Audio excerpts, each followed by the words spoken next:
first learned about character types in middle school, I remember being asked to sort the characters from Shakespeare's Romeo and Juliet into the categories of flat, round, static, and dynamic. Now, let's just say I loved English class. It was one of my favorite subjects in school. I liked it enough to minor in it in college. And I actually read 24 plays by Shakespeare, most of those voluntarily, not for assigned reading for school. However, I remember finding that assignment to be very frustrating. And in hindsight, it's no wonder. Shakespeare is challenging for any modern reader, and while the categories of flat, round, static, and dynamic seem pretty straightforward in hindsight, trying to apply it to something where I was frankly doing well to figure out what the dialogue meant was not fun. So, what are these types of characters, and why do they matter? Flat characters are two-dimensional. At most, you know a few basic things about them like their name, age, gender, and one or two basic personality traits. In the Harry Potter series, Hannah Abbott is a really good example of a flat character. An attentive reader might be able to tell you that she's a Hufflepuff around the same age as Harry, she has blonde hair that she wears in pigtails, and she joins Dumbledore's army in Book 5. A really hardcore fan might also be able to tell you what she did after graduation and who she ended up marrying.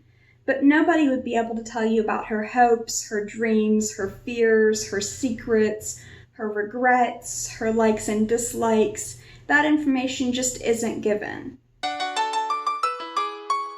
With a round character, on the other hand, you would know many of these things. Like real people, round characters can't be boiled down to just a few words or a single sentence. If you feel like you would need multiple paragraphs to describe a character, or like they're someone you could imagine yourself meeting in real life, they're probably a round character. One thing I want to be sure to mention is that flat characters are not intrinsically bad. Almost all stories of any kind will have them. And most readers, viewers, etc. will not want to know the entire life story and the complex personality of every single one of the protagonist's classmates or co-workers, the person behind them in the grocery store, the distant cousins that they see once a year, and so on. On the other hand, the major players in the story are expected to be round characters, and you'll probably be annoyed or disappointed if they're not. Flat characters are also usually static characters, which means that they don't change over the course of the story. Even if they get older or change physically in some way, their personality stays basically the same. In fact, if a flat character does begin to change in some way, it's usually a sign that they're developing into more of a round character. Going back to the Harry Potter example, Neville Longbottom starts off as a relatively flat character. But as the series goes on, the reader learns more about his backstory, his interests, his personality, and so on. He also grows a lot, not just by literally going through puberty, but by learning to be courageous and to stand up for himself and others. By the time the Battle of Hogwarts happens, he's a very different person than the timid, awkward, rather two-dimensional kid that he was at the beginning. When a character evolves in that way over the course of the story, we call them a dynamic character. So, if dynamic characters are always round, does that mean that round characters are always dynamic? I would argue that it's more of a squares and rectangles situation. One classic example of a static character is Sherlock Holmes, and I would definitely say he's a round character. In fact, mysteries in general seem to be a good place to find complex, three-dimensional static characters. It really doesn't matter what order you read Agatha Christie's Poirot or Miss Marple stories in, because the detectives don't change that much from one to another. The focus is on solving the mystery, not on personal growth for the main character.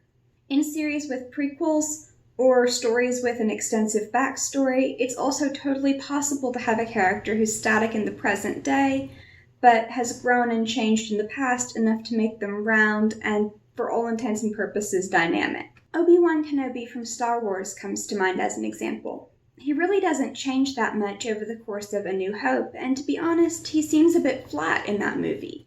However, in the prequels, he has a character arc, and he changes a whole lot, and what we learn about him there does make his character more complex and rounded. So what I hope you're seeing from this is that these categories are not absolute. Particularly in a series, it's totally possible for a character to start off as a flat, static character, but eventually grow and develop beyond that. There are also different degrees to which a character might be round or dynamic. Some characters undergo dramatic transformations, while others develop in a more subtle way. There's also a lot of gray area between a main character and a flat supporting character who appears only in one scene. A character might be well-rounded enough to not be considered a flat character, but there may still be things that the reader or viewer doesn't know about them. And if they're in a prominent enough role, that might still be a problem, regardless of whether they're a completely flat character in a one or two character traits type of way. Anyway, I hope this helps to make sense of these common character types. If you liked this video and would like to see more like this, feel free to subscribe to my channel and ring the bell for notifications. I'll be posting new videos once a week talking about topics like reading, writing, literary concepts, and more.